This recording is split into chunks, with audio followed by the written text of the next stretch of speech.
6편부터 마지막 150편까지는 보통 할렐루야 시편이라고 부르는 그러한 시편입니다. 할렐루야로 시작하여서 할렐루야로 끝나는 그러한 시편이기 때문에 할렐루야 시편이라고 부릅니다.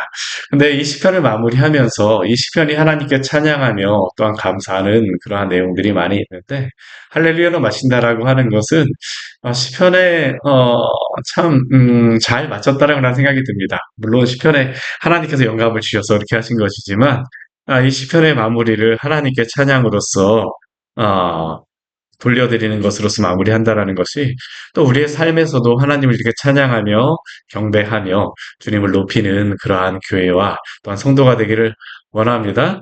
오늘 1절과 2절 말씀을 보게 되면요.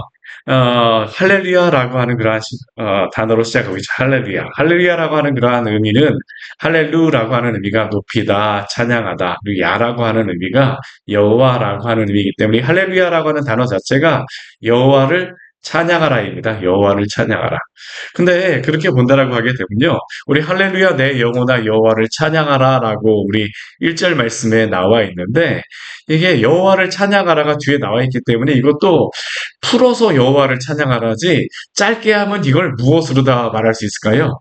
할렐루야입니다. 실제로 다 이 여호와를 찬양하라라고 하는 그런 단어가 여호와 할렐루 뭐 이런 식으로 다, 할렐루 여호와 이런 식으로 다 되어 있는 게 바로 이 문장입니다. 그렇기 때문에 1절은 할렐루야라고 하는 단어로 시작해서 할렐루야로 끝나는 그러한 문장입니다. 근데 이 문장 가운데에 한 가지를 더 붙이고 있죠. 무엇입니까? 내 영혼아, 내 영혼아 여호와를 찬양하라. 여기에서 여호와를 찬양할까도 아닙니다. 하자도 아닙니다. 나에게 무엇이라고 합니까?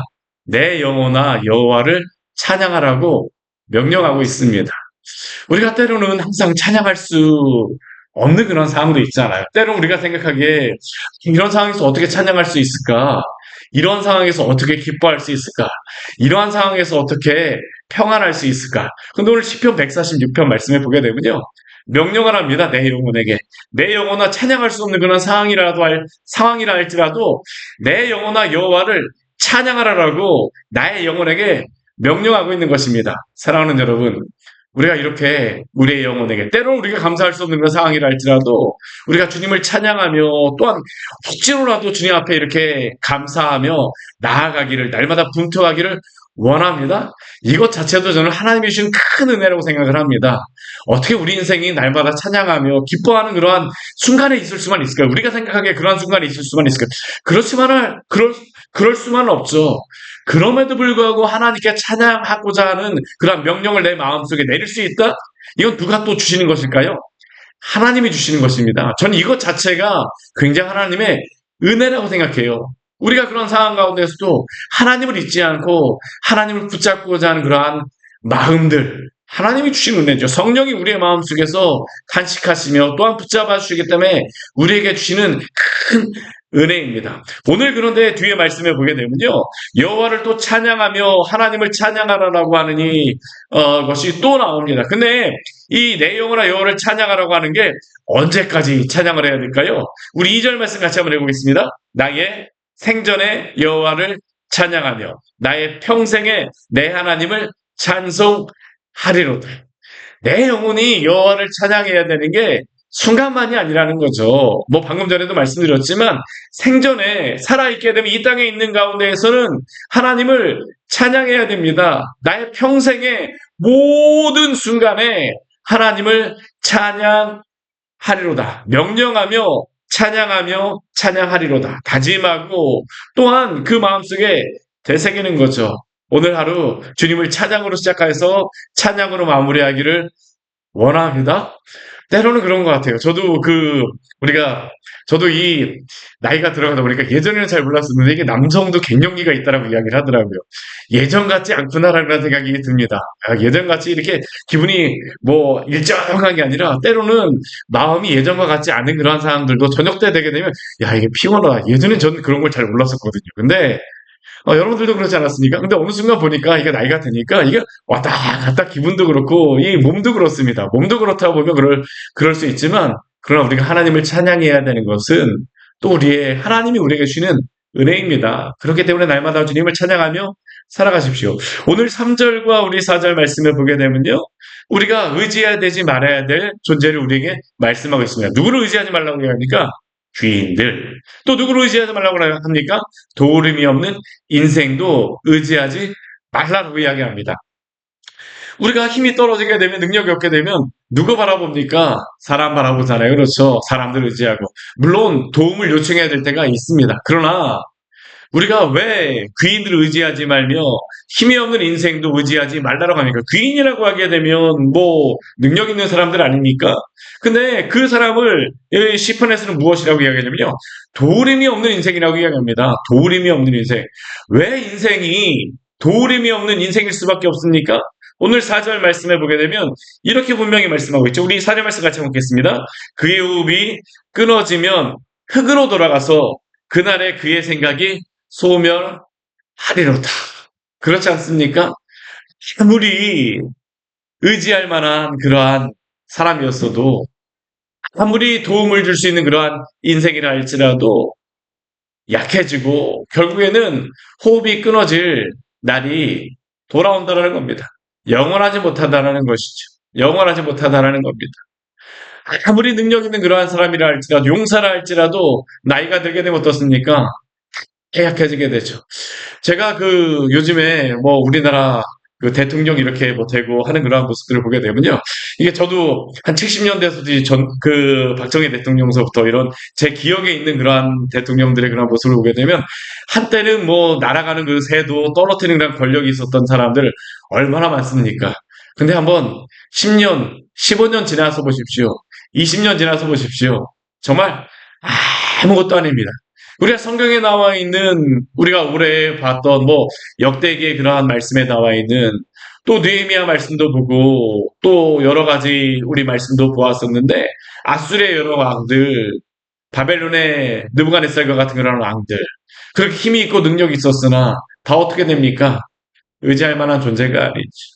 우리가 그 말씀들을 보게 되면 항상 하나님께서 하시는 말씀이 뭐냐 하면 그러한 아무리 힘 있는 그런 왕이라 할지라도 끝이 있다라고 하나님이 말씀하십니다. 너희가 정말로 그 사람들을 두려워하지 말라라고 말씀하세요. 왜요? 인생 호흡이 끊어지게 되면 흙으로 돌아갈 존재이기 때문입니다. 사람이라고 하는 단어가 우리 어떤 단어냐면요. 원어적으로 보게 되면 어떤 단어냐면 아담입니다. 아담. 근데 이 아담이라고 하는 단어가 어디로부터 나왔는지 아세요? 이 흙으로부터 나왔습니다. 흙. 이 사람이라고 하는 단어 자체가 하나님이 흙으로부터 창조하신 겁니다. 아무리 흙이 멋있게 뭐 만들어놨다 할지라도 빛과 번쩍하게 크게 만들어놨다 할지라도 그게 의미가 있을까요? 아니라는 겁니다. 우리가 그것을 의지하게 되면 결국 그것이 무엇이 됩니까? 우상이 되어지는 겁니다. 왜 여기서 그러한 귀인이나 그 사람들을 도울 힘이 없는 인생을 의지하지 말라라고 말씀하실까요? 우리가 의지하는 그러한 하나님, 우리가 온전히 하나님을 의지하지 않게 되면 그 하나님 대신 의지하는 존재가 무엇이 되냐면 우리의 우상이 되어진다라고 하는 겁니다. 그러면 우리는 누구를 도움으로 삼아야 되겠습니까? 오늘 5절 말씀에서 분명히 우리에게 말씀하고 있죠. 우리 5절 말씀 같이 한번 읽겠습니다. 야곱의 하나님을 자기의 도움으로 삼으며 여호와 자기 하나님에게 자기의 소망을 두는 자는 복이 있도다. 아멘. 아멘이십니까? 정말로 아멘이죠. 야곱의 하나님을 자기의 도움으로 삼으며 야곱이라고 하는 의미는 무엇입니까? 발뒤꿈치 잡는 자잖아요. 그렇죠? 사람의 발뒤꿈치 잡았던 그 끝까지 잡았던 사람 대표적인 사람이 누구입니까? 성경에 보게 되면 야곱입니다. 근데 야곱의 하나님이라고 말씀하십니다. 야곱의 하나님을 결국에 이름을 무엇으로 야곱을 바꿔주십니까? 이스라엘로 바꿔주시잖아요. 그렇죠? 이스라엘이라고 하는 의미는 무엇일까요? 하나님과 씨름하다라는 의미입니다. 하나님과 씨름하다. 저는 이 창세기 우리 35장 우리 그 뒤에 말씀 하나님과 그 싸우는 그러한 야복강 나루터에서 싸우는 그런 말씀을 보면서 왜 하나님께서 야곱을 이스라엘로 하나님과 씨름하다는 의미로 왜 바꿔주셨을까? 제가 그 말씀을 보면서 항상 은혜 받는 게 뭐냐면 사람과 씨름하지 말고 하나님과 씨름하라는 겁니다. 사람과 대면하지 말고 하나님과 대면하며 살아가십시오.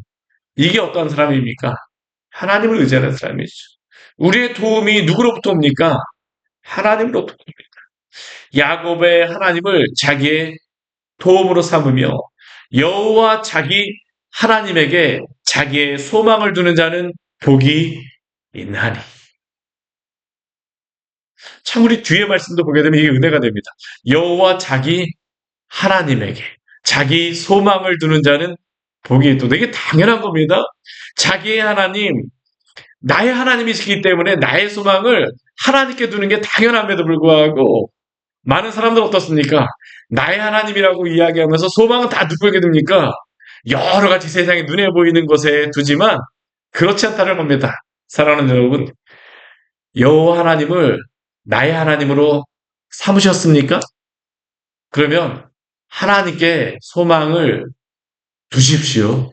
성경은 이러한 사람을 복되다라고 이야기합니다. 복되다라고 이야기해요. 왜냐하면 대부분의 사람들이 그렇게 살아가지 못하기 때문입니다. 성도도 그렇습니다. 하나님을 나의 하나님이라고 부르고 나서 실컷 야곱의 하나님, 야곱을 이스라엘의 하나님 감사합니다. 나의 하나님이라고 하고 나서 나가게 되면 하나님을 의지하지 않는 우리의 모습이 얼마나 많습니까? 그러나 오늘 하루 주님만 의지하며 살아가십시오. 그게 바로 우리 인생의 참된 복입니다. 오늘 뒤에 말씀도 보게 되면 이러한 하나님께서 어떠한 일을 행하실까요? 오늘 이렇게 하나님께 찬양하며 경배하며 의지하라고 이야기를 하는데 이 하나님께서는 나의 하나님께서는 어떠한 일을 행하십니까? 오늘 6절 말씀을 보게 되면 하나님은 천지를 창조하신 하나님이라고 우리에게 말씀합니다. 우리 같이 한번 읽겠습니다. 6절입니다. 여호와는 천지와 바다와 그 중의 만물을 지으시며 영원히 진실함을 지키시며. 하나님은 천지를 창조하신 하나님이십니다.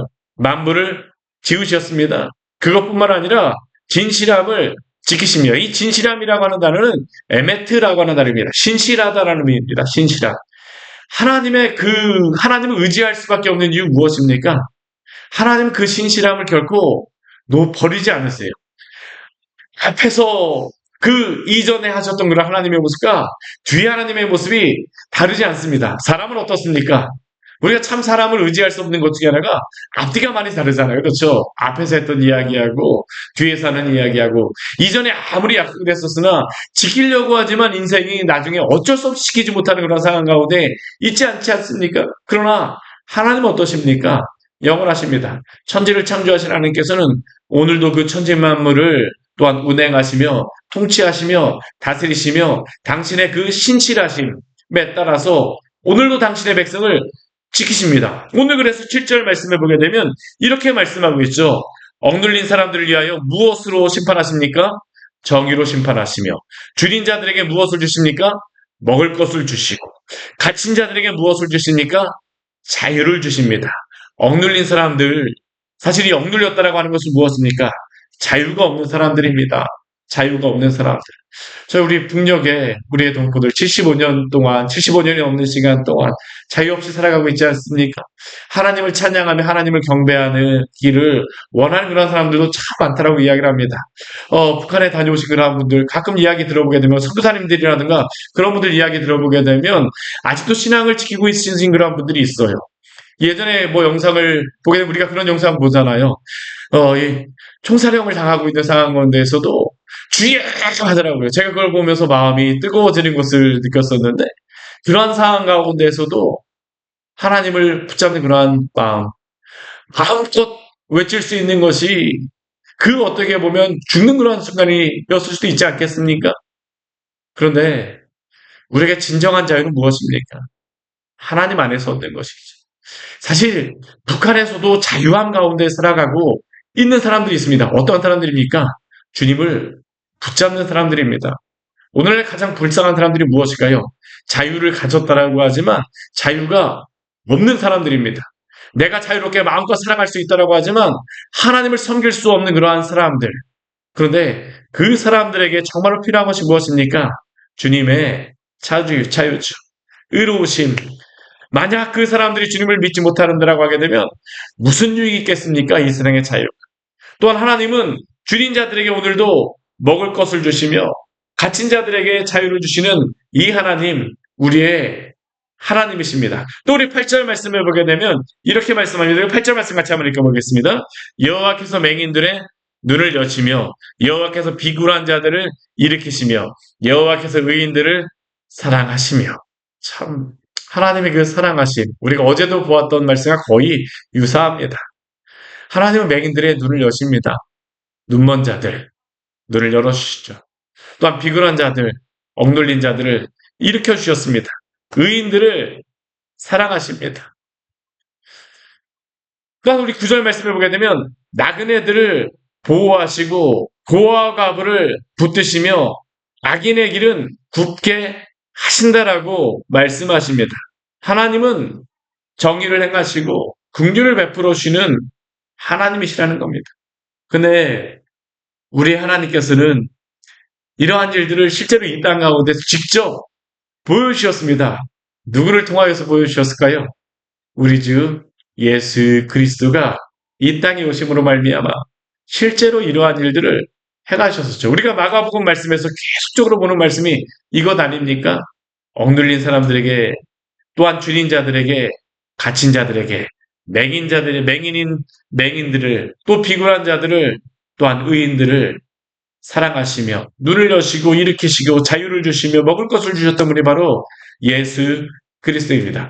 그래서 누가복음 7장 22절 말씀에 보게 되면요, 예수님이 이렇게 세례 요한에게 정말로 당신이 메시아이십니까? 라는 이러한 질문을 가지고 왔던 세례 요한의 제자들, 세례 요한에게 이렇게 말씀하십니다. 당신이 정말 그분이십니까? 예수님이 스스로에 대해서 이렇게 말씀하셨어요. 한번 잘 들어보십시오. 대답하여 가라사대 너희가 가서 보고 들은 것을 요한에게 고하되 소경이 보며 안진뱅이가 걸으며 문둥이가 깨끗함을 받으며 귀머거리가 들으며 죽은 자가 살아나며 가난한 자들에게 복음이 전파된다 하라. 하나님의 이 약속은 또한 예수 그리스도를 통하여서 이 땅 가운데서 우리에게 보여주셨습니다. 하나님의 은혜가 무엇일까요? 결코 당신의 백성을 내버려 두시지 않는다라는 겁니다. 우리 주 예수 그리스도를 통하여 우리에게 주신 이 놀라운 구원의 은혜. 예수님이 우리를 지금 버려두실까요? 아닙니다. 오늘도 우리와 함께 하시는 분이라고 말씀하십니다. 그렇기 때문에 우리가 오늘 해야 될 것은 무엇이겠습니까? 오늘 10절 말씀을 보게 되면 다시 한번 이렇게 합니다. 우리 10절 말씀 같이 한번 읽겠습니다. 시온아 여호와는 영원히 다스리시고 내 하나님은 대대로 통치하시리로다. 할렐루야. 아멘. 우리 하나님은 영원히 다스리시며 대대로 통치하시는 하나님이십니다. 그렇게 오늘 하루 우리 주님께 우리의 모든 것들을 맡기며 믿음으로 나아가시기를 바랍니다. 할렐루야. 하나님을 찬양하십시오. 같이 기도하겠습니다. 하나님 아버지, 주님의 거룩하신 이름을 찬양합니다. 할렐루야. 할렐루야. 여호와를 찬양하라. 내 영혼아 여호와를 찬양하라. 우리가 어찌 주님을 찬양하며 경배할 수 있겠습니까? 죄 많은 인생, 나만을 바라보며 나의 인생을 위하여서만 살아갔던 우리를 하나님 아버지 주께서 불쌍히 여기셔서 그 복음의 진리를 알게 하여 주시고 우리 주 예수 그리스도를 통하여서 눈먼 것과 같은 우리의 인생에게 눈을 띄워주시고 귀머거리와 같은 우리의 인생에게 하나님 아버지 귀를 열어주셔서 당신의 이 복음의 말씀을 듣고 또한 이 은혜 안에 또한 감격하게 하시니 감사를 드립니다. 때때로 하나님 아버지 우리 인생 가운데에 주님을 찬양할 수 없다라고 생각하는 그러한 상황, 어려운 상황, 환란이 있을 수도 있지만 그러한 상황 가운데서도 주님을 바라보게 하여 주시옵소서.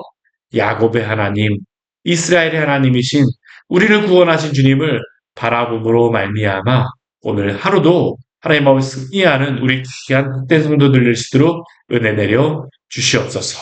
주님 안에 있는 것이 바로 우리에게 가장 복된 것임을 오늘 말씀을 통하여서 알려주셨사오니 당신께 소망을 두겠습니다. 주여 우리에게 당신의 은혜를 오늘도 베풀어 주시옵소서. 예수님의 이름으로 기도드립니다. 아멘. 오늘 말씀 같이 기억하시면서 기도하며 나가도록 하겠습니다.